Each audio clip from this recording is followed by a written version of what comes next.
Oh, ça marche. OK, bon matin tout le monde.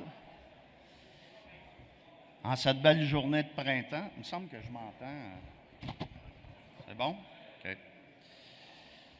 Bon, ben ça me fait plaisir d'être avec vous ce matin. Pour ceux qui ne me connaissent pas, mon nom est Serge Cadieux, je suis le secrétaire général de la FTQ. Ça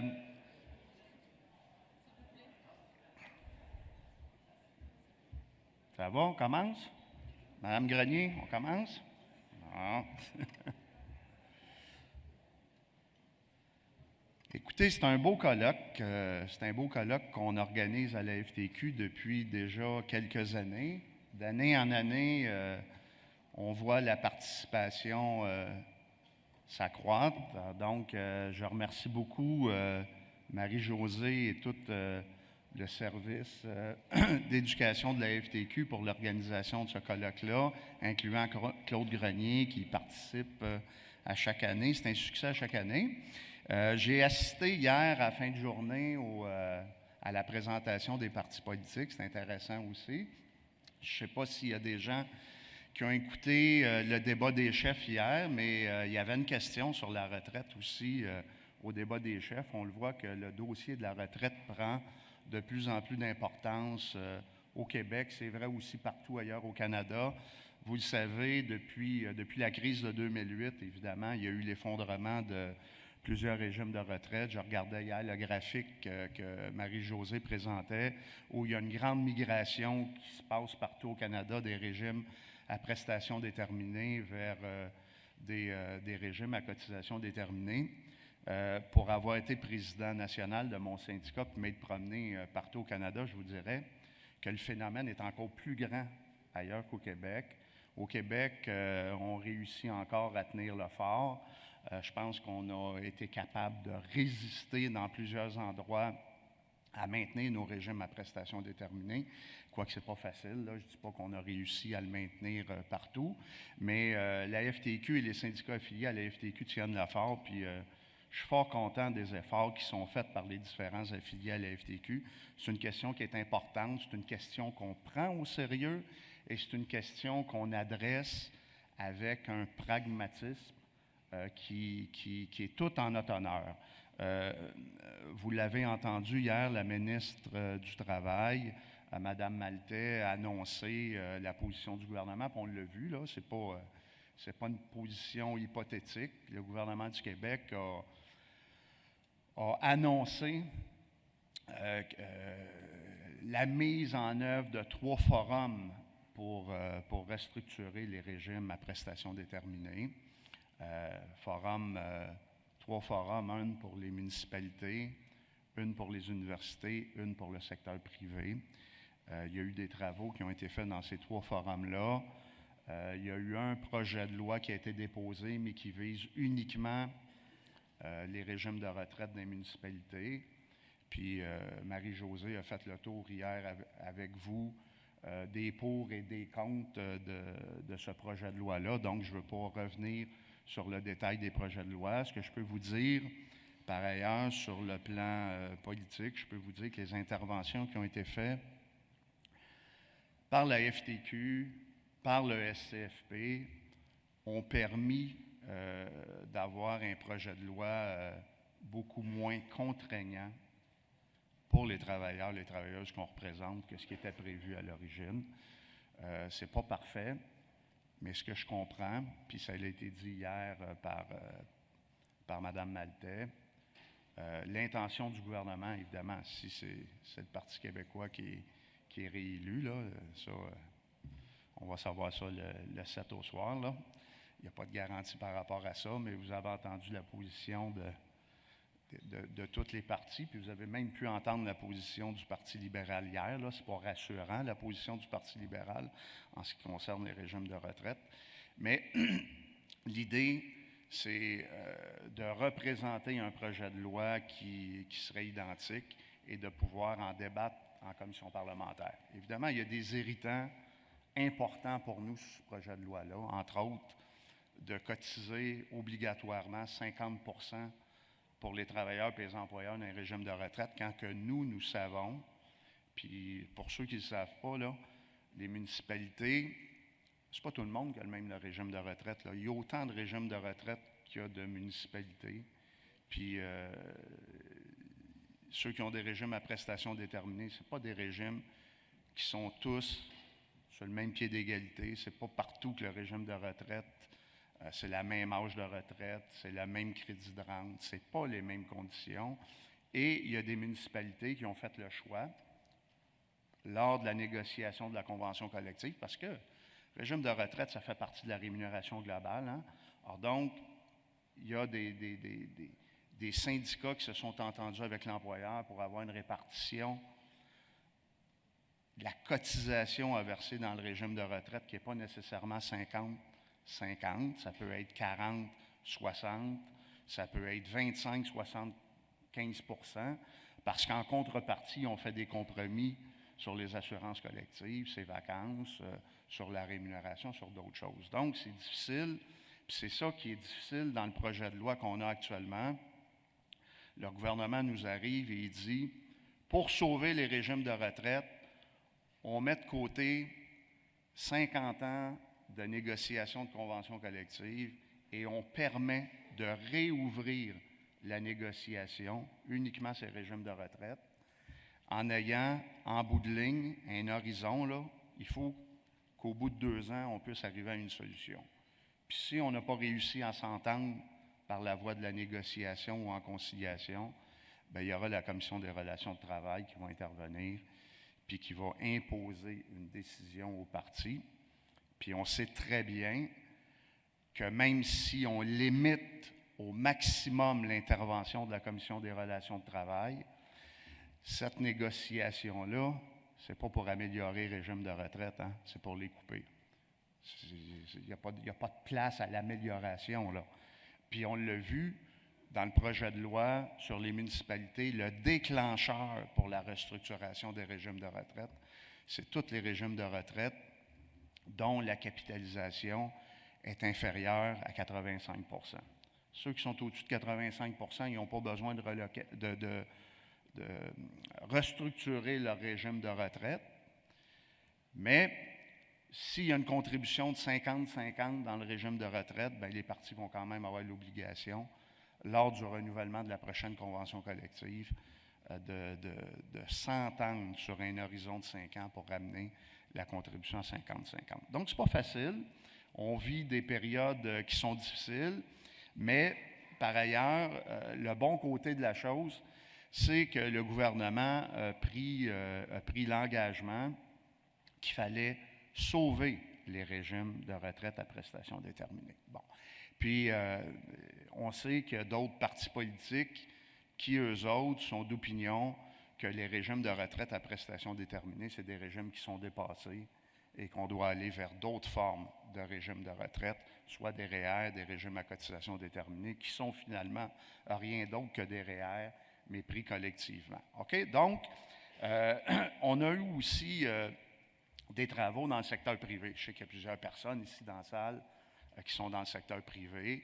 On est encore en travaux sur le forum sur le secteur privé et les discussions que nous avons, c'est des discussions qui sont tenues au sein du Conseil consultatif du travail et de la main-d'œuvre où il y a les principales associations d'employeurs qui sont présentes et les principales associations syndicales. Il y a la Régie des rentes du Québec qui est là aussi comme expert. Et à date, ce qu'on essaie de s'entendre, c'est sur le mode de financement des régimes de retraite. Vous savez, actuellement, ce que la loi prévoit, on a 2 tests quand on est dans le secteur privé. On a la capitalisation puis on a la solvabilité. La difficulté qu'on a actuellement, c'est la solvabilité des régimes de retraite. Ça va être moins vrai au 31 décembre 2013, là, quand on va voir les évaluations actuarielles.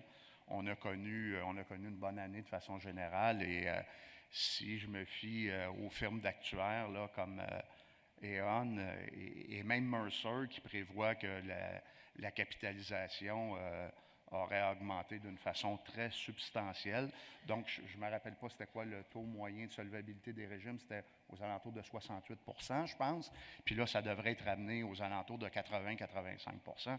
Donc, ça, c'est une bonne nouvelle pour nos régimes de retraite. Nous, à la FTQ, on le dit, depuis longtemps. Je me rappelle, même au colloque ici, on avait eu un débat où on disait un régime de retraite, il ne faut pas regarder ça sur un horizon de 1 an, 2 ans, 3 ans, même pas sur 5 ans. Un régime de retraite, il faut regarder ça sur une longue période. Il faut regarder ça sur 25 ans, parce qu'évidemment, un régime de retraite tient compte des rendements boursiers. C'est sûr qu'il y a un aspect obligataire aussi des régimes de retraite où il y a une moins grande fluctuation. Mais pour regarder si un régime est en santé, on ne regarde jamais ça sur 1 an. D'ailleurs, avant la crise de 2008, les évaluations actuarielles étaient faites aux 3 ans. Là, ça l'a amené la Régie à apporter des modifications pour avoir des évaluations actuarielles à chaque année pour vérifier. Mais c'est conjoncturel. Le grand problème de nos régimes de retraite, sa solvabilité, a été dû en grande partie à cause des taux d'intérêt à long terme qui étaient dramatiquement bas. Et ces taux d'intérêt-là, à long terme, augmentent de 1 puis il n'y en a plus de problème de solvabilité dans nos régimes de retraite. Donc, c'est un problème conjoncturel. Ce n'était pas un problème structurel. C'est sûr qu'il y a des régimes de retraite qui devaient aussi être redesignés à cause de la démographie, à cause de la maturité du régime de retraite, à cause qu'au Québec, on vit plus longtemps, au Canada, là, puis au Québec, on vit plus longtemps, entre autres, qu'aux États-Unis. C'est une bonne nouvelle, hein, parce que, évidemment, on doit en tenir compte. Ça veut dire ça que nos régimes de retraite sont obligés de prévoir plus de provisions pour payer les gens pour leur vie. Hein. On n'a pas grand choix, hein, parce qu'il y a 2 facteurs sur lesquels on peut jouer. Soit qu'on fait mourir le monde plus de bonheur, ou qu'on provisionne nos régimes de retraite un peu plus pour leur permettre de pouvoir avoir une rente décente jusqu'à leur décès. Alors donc, sur le plan politique, je vous dirais, avec les employeurs dans le secteur privé, ce n'est pas la même dynamique qu'avec les municipalités. On a vu là le maire Labombe, là, puis même le maire Coderre, puis des maires de plusieurs autres municipalités, évidemment, puis il y a plusieurs participants qui l'ont dit hier, casse du sucre sur le dos des employés du secteur municipal en disant que c'est des gradures, qu'il y a un régime de retraite Cadillac. Ils oublient de dire qu'ils ont pris des congés de contribution pendant plusieurs années, là, puis qu'il faut payer les déficits passés.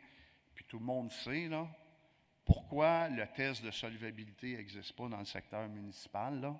C'est parce qu'une municipalité, ça ne fait pas faillite. Hein? Ça ne fera pas faillite. On n'a pas vu au Québec faire faillite, là. Puis, ce n'est pas demain matin qu'on va voir une municipalité faire faillite. Donc, c'est un déficit, évidemment, qui est sur papier. Et c'est la raison pour laquelle les municipalités n'ont pas l'obligation de combler des déficits de solvabilité, comme c'est le cas dans le secteur privé. Le secteur privé, à la table, au forum, là, j'ai entendu le conseil du patronat puis la majorité des associations patronales dire, nous autres, on ne souhaite pas que le régime de retraite, qu'il y ait une obligation pour les partis de les restructurer. Pourquoi? Parce qu'ils ont déjà été restructurés. À chaque fois qu'on a négocié, qu'on a renouvelé une convention collective depuis 2008, là, la question du régime de retraite est adressée à la table de négociation et on a redesigné pour la grande majorité nos régimes de retraite. Donc, la dynamique n'est pas au même niveau que dans les municipalités. Les régimes de retraite dans le secteur privé qui avaient à être restructurés pour la grande majorité l'ont été. Donc, on ne s'est pas encore entendu sur un déclencheur. On l'a vu dans le municipal, là, c'est si la capitalisation est inférieure à 85 %, on va restructurer le régime de retraite.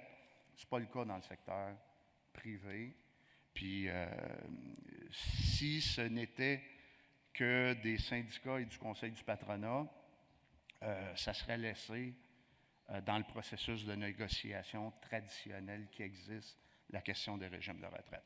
Il y a une chose, par ailleurs, qui est de l'intention des 2 parties, c'est de régler le financement. Vous savez, dans le rapport d'Amour, D'Amour proposait d'abandonner le test de la solvabilité, mais de mettre une nouvelle capitalisation qui s'appelle la capitalisation améliorée. Bon, la capitalisation améliorée, la différence avec la capitalisation actuelle, c'est que ça se rapproche plus près de la réalité des coûts, selon le rapport d'Amour, mais ça augmente le coût du service courant d'à peu près 20 %. Alors donc, si la contribution, je vais te prendre un exemple, là, si la cotisation dans le régime de retraite est de 10 % partagée, peu importe le partage, là, cotisation patronale, cotisation salariale, la cotisation totale du coût courant de 10 %, bien là, ça l'amènerait le coût courant à 12 %. Donc, ça demande une contribution supplémentaire, mais on se rapproche plus près de la réalité des coûts. Le problème avec la capitalisation améliorée, c'est qu'on tient compte encore d'un indice boursier qui peut être performant au moment où on se parle, mais on ne sait pas l'année prochaine, ou dans 2 ans, dans 3 ans, dans 4 ans ou dans 5 ans. On ne peut pas penser fixer un indice boursier et que cet indice-là ne changera pas avec les années. Dans le passé, on l'a vu, là, ça change. Alors donc, nous, la partie syndicale, on a proposé aux employeurs une nouvelle formule de capitalisation avec des marges. Un petit peu comme il est proposé dans le secteur public, puis un peu comme Alain, sa présentation qu'il a faite sur le RRFS hier, puis il y a même un participant qui est venu intervenir au micro, dire, bien, si ça existait, ça, pourquoi on ne l'a pas fait avant? C'est sûr qu'il y a un coût additionnel. Nous, ce qu'on dit, le gouvernement, ce qu'il a mis sur la table, on met sur pied une nouvelle formule de financement qui est de la capitalisation améliorée, où on sait que ça coûte 20 % du service courant de plus. Et en plus, le gouvernement propose de mettre une PED, une provision pour écart défavorable de 15 %. Alors donc, il faut la financer, ça aussi. Alors donc, c'est des coûts supplémentaires. Nous, ce qu'on dit, on va utiliser la même capitalisation qu'on a actuellement. On ne change pas la capitalisation qui existe actuellement, qui est 20 % de moins du coût courant, mais on impose dans la loi l'obligation pour les partis de constituer une réserve, non pas de 15 %, mais de 20 %, mais qui peut servir pour amortir, évidemment, les chocs dus aux fluctuations des marchés boursiers. Ça veut dire ça qu'une année, notre hypothèse de rendement est à 5,75 %, puis on fait juste du 3,5 %, on a un déficit, on est obligé de mettre de l'argent, tandis que si on a déjà prévu une cotisation supplémentaire dans le régime de retraite, bien, on va essayer de constituer une réserve et elle va pouvoir absorber les chocs. Et en plus, ce qu'on dit, quand ça va bien, on va pouvoir se servir des excédents du 15 %. Donc, pourquoi on la passe de 15 à 20 %? Ce 5 %-là, on veut pouvoir l'utiliser pour indexer les rentes des retraités parce qu'on sait fort bien que dans un régime de retraite du secteur privé, il n'y a pas beaucoup de régimes de retraite qui ont des rentes indexées. Il y en a qui en avaient, là, mais il y en a de moins en moins. Donc, c'est là-dessus qu'on a les débats. L'autre question importante qui va être adressée au forum dans le secteur privé, c'est toute la question des disparités de traitement, tout le problème intergénérationnel.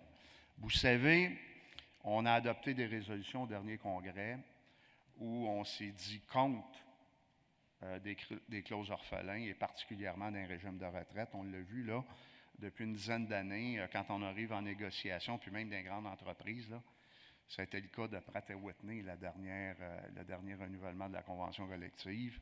Puis c'est le cas de plusieurs entreprises. Les nouveaux employés qui rentrent, bien, eux autres n'ont plus droit à un régime à prestation déterminée.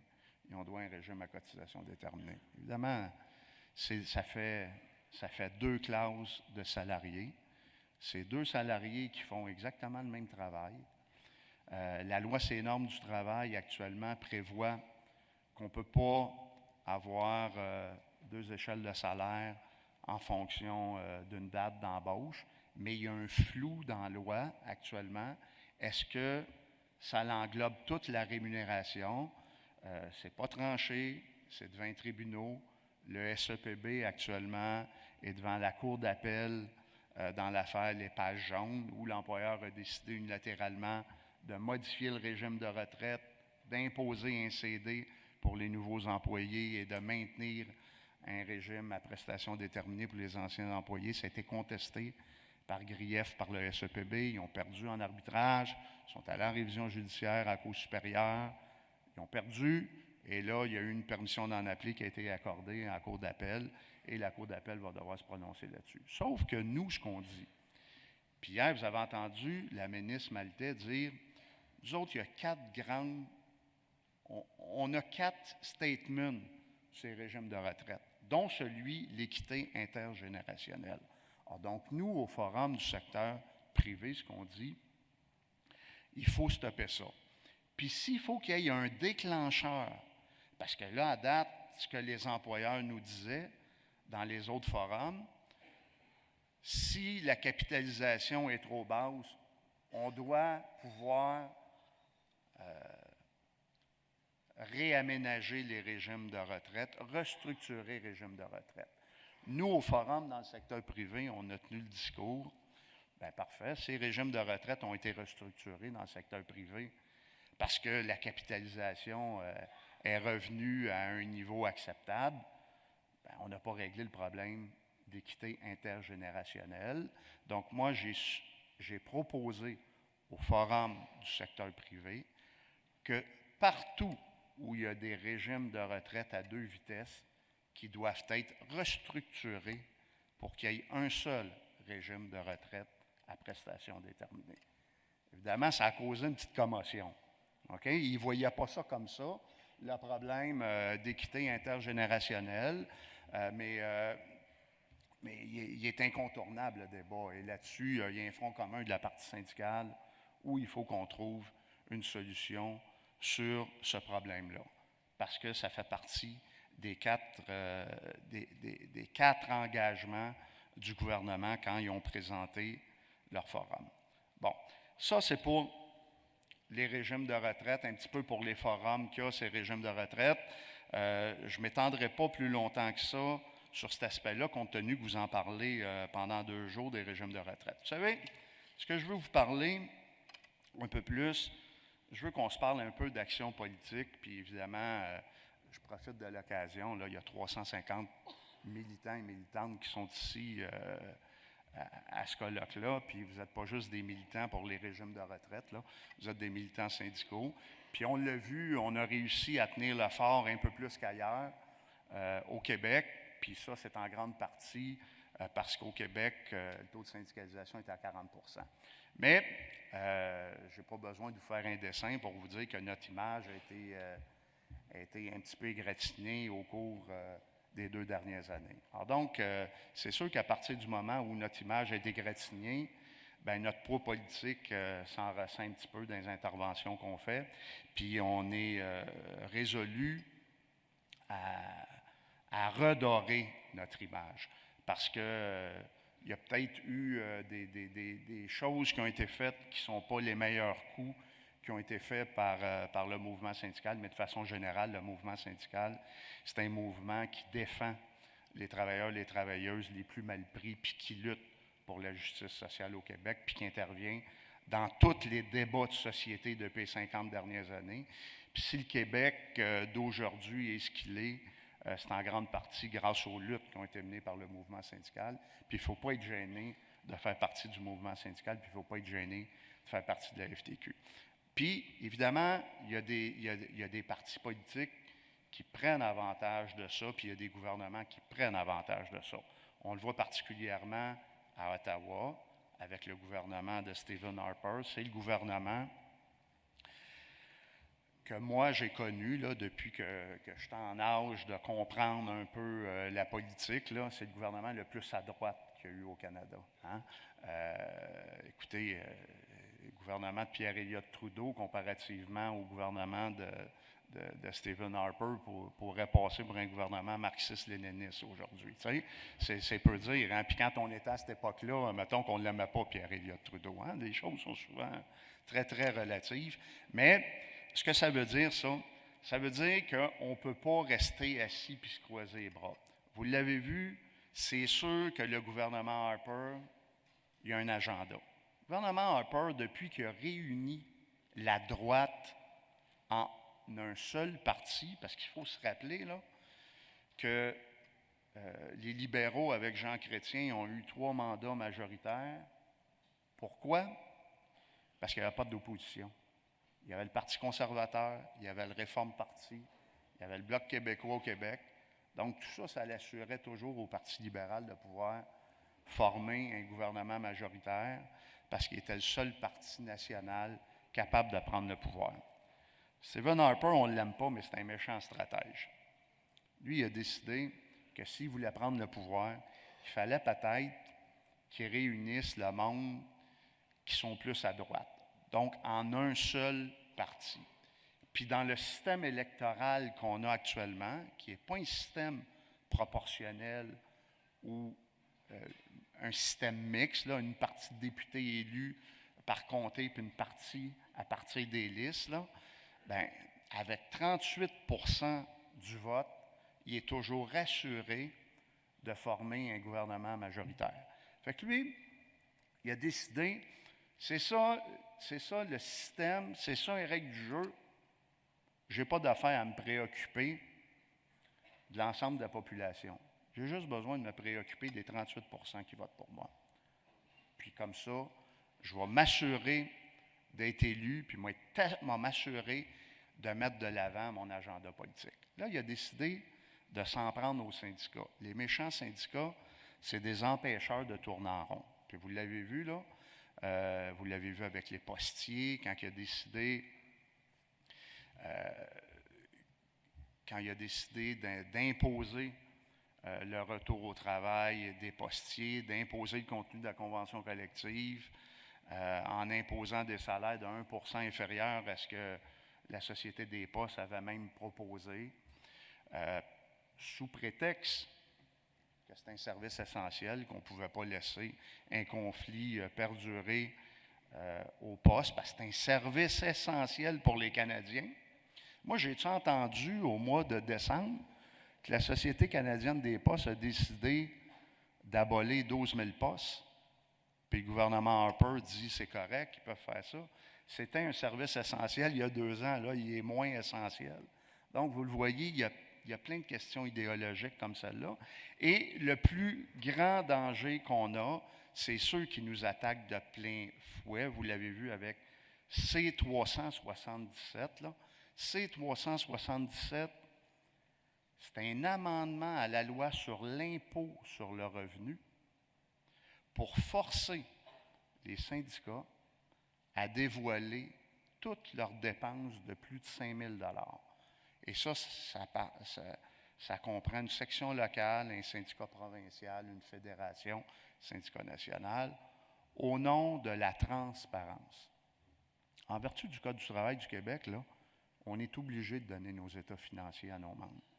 Mais pourquoi on donnerait nos états financiers à la population en général? Pourquoi ils mettraient ça sur le site web de Revenu Canada?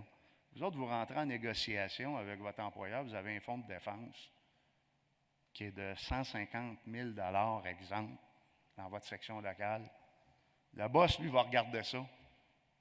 À tous les mois, il est rendu à où, votre fonds de défense? Fait que ça va lui dire combien de temps qu'il faut qu'il vous tienne en grève ou pas.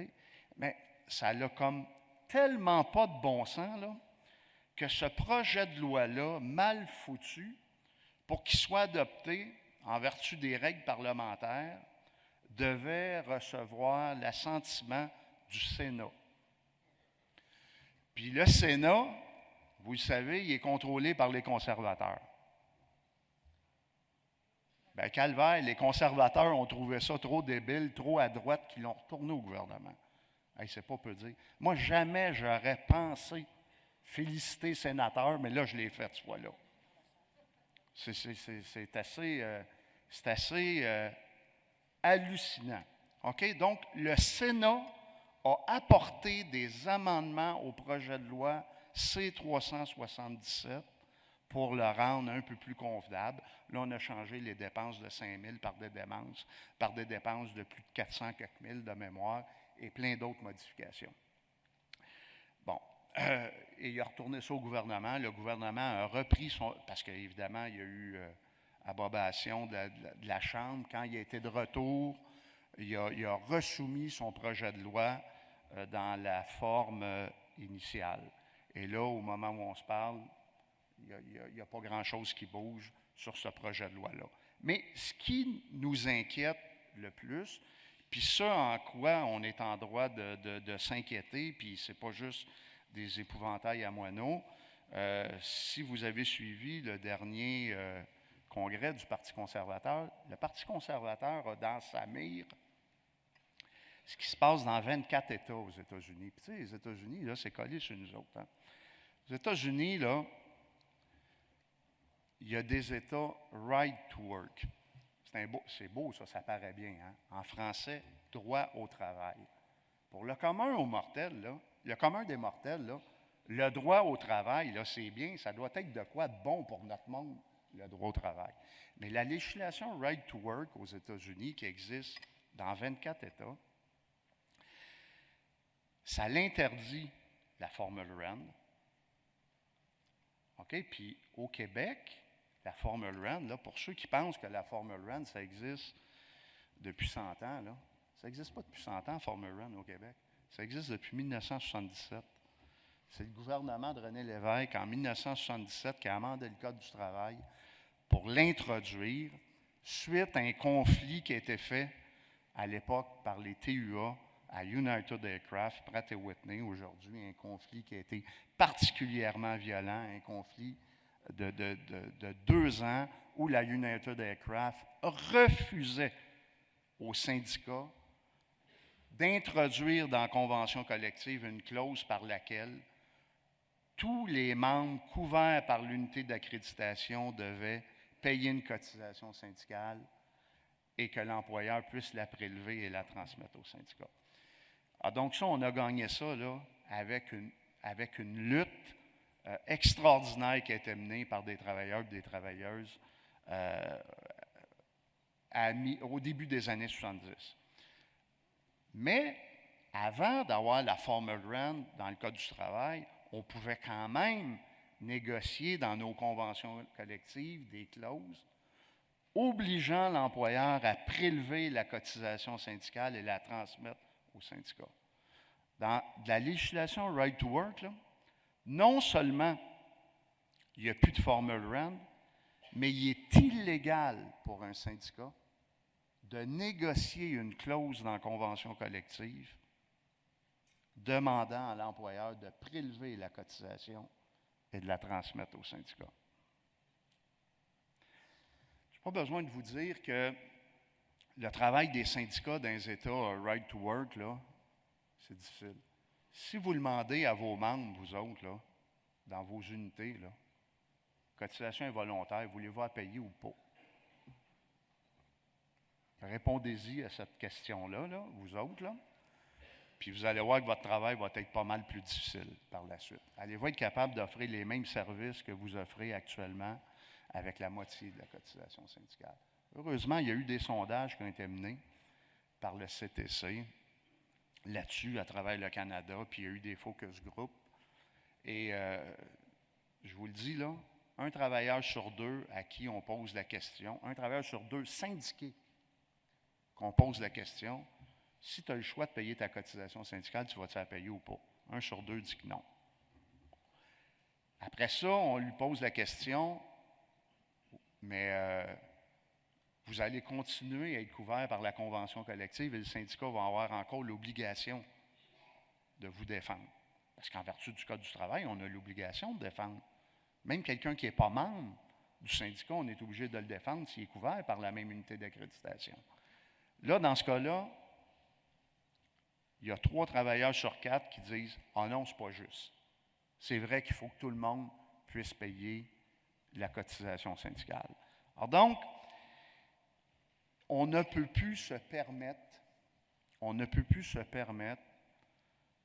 d'avoir en 2015 la réélection de ce gouvernement-là.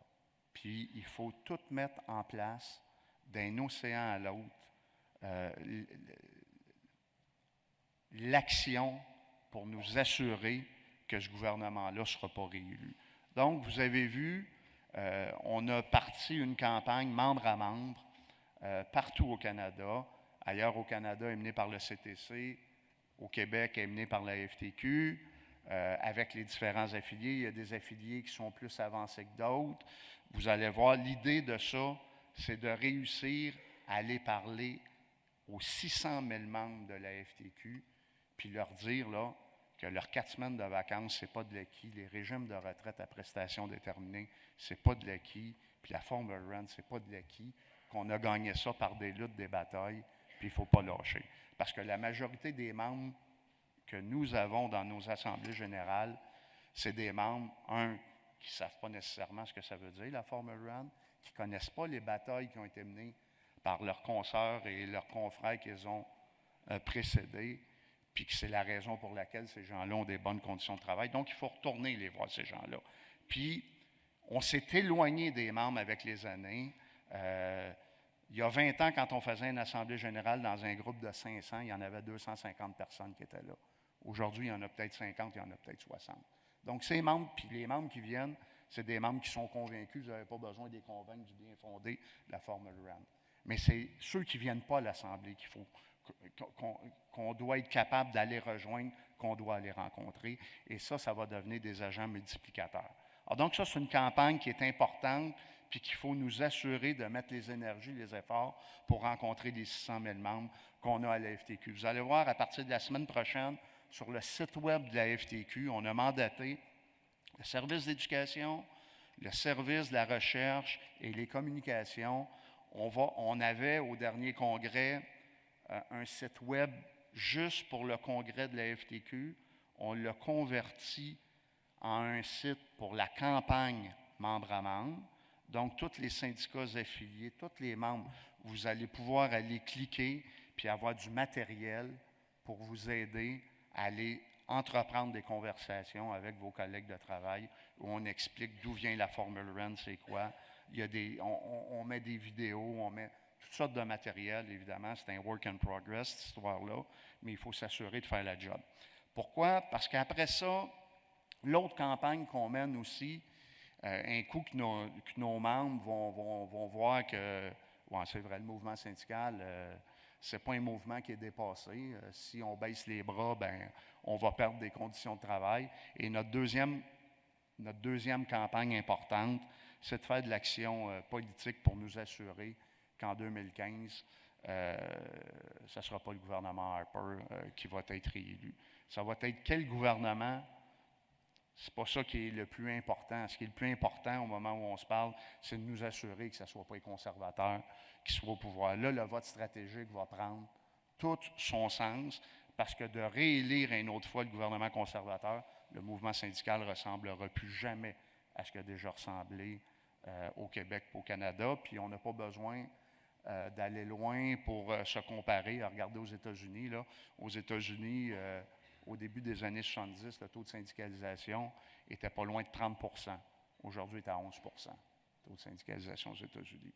Puis au Canada, le taux de syndicalisation dans les 10 dernières années a perdu 4 %. Donc, il est encore le temps de redresser la barre, là, mais il va falloir donner un grand coup. À cet effet-là, il faut se prendre de bonne heure. Il ne faut pas improviser une campagne lors du déclenchement des élections. On connaît déjà la date des élections en octobre 2015.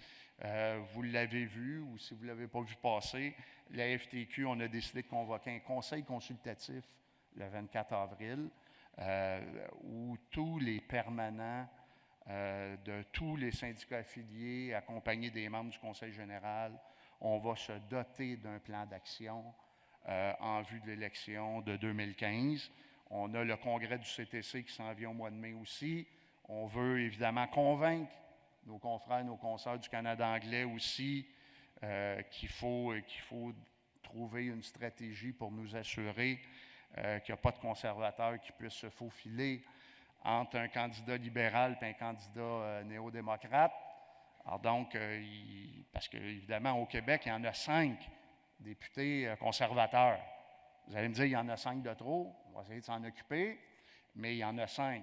En Ontario, il y en a pas mal plus que ça. Puis ailleurs au Canada, il y en a pas mal plus que ça. Donc, une stratégie comme celle-là, elle fonctionne à partir du moment où c'est une stratégie qui va être partout. À partir de l'automne, Daniel et moi, on va faire une tournée des régions avec des vice-présidents de la FTQ où on va rencontrer toutes les régions aussi pour les faire adhérer à notre stratégie pour battre les conservateurs, à la stratégie qui va avoir été adoptée par la FTQ. Et tout ça va culminer vers des États généraux qui vont avoir lieu au printemps 2013, qui est une résolution qui a été adoptée au dernier congrès de la FTQ, où là, on va mettre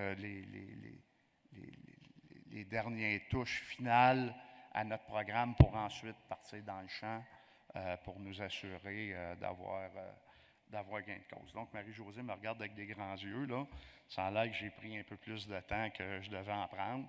Donc, je vous remercie de votre attention et je vous souhaite une bonne fin de colloque. Merci.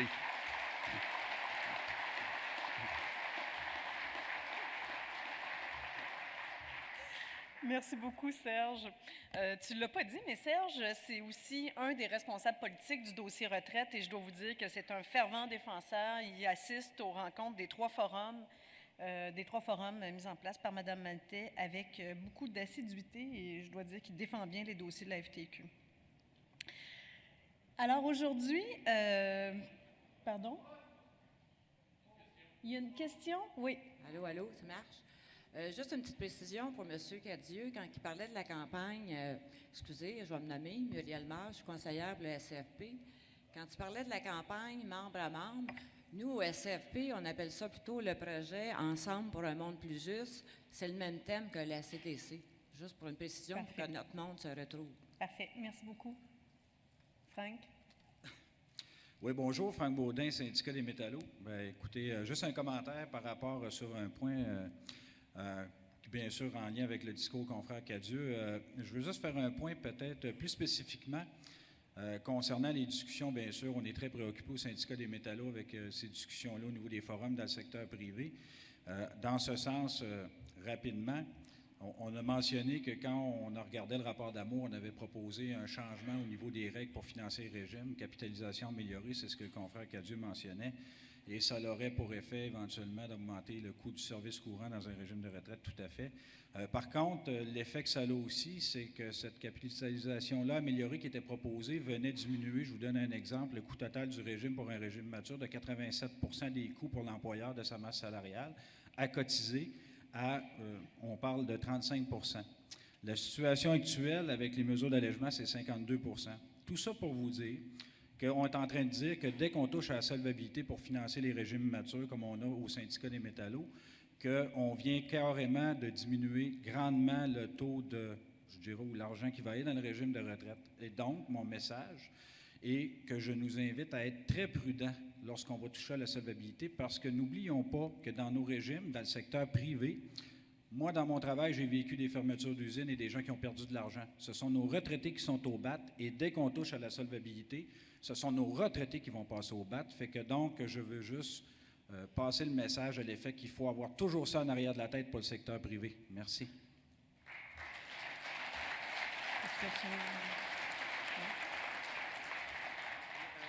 Juste un point, Marie-Josée, si tu le permets, je termine là-dessus. Oui. On a parlé hier, mon confrère André Fleury a largement parlé de la capacité de payer des contribuables qui serait évaluée dans le secteur municipal. J'aimerais bien ça que la capacité de payer des employeurs dans un régime de retraite fasse partie des paramètres du secteur privé. Merci.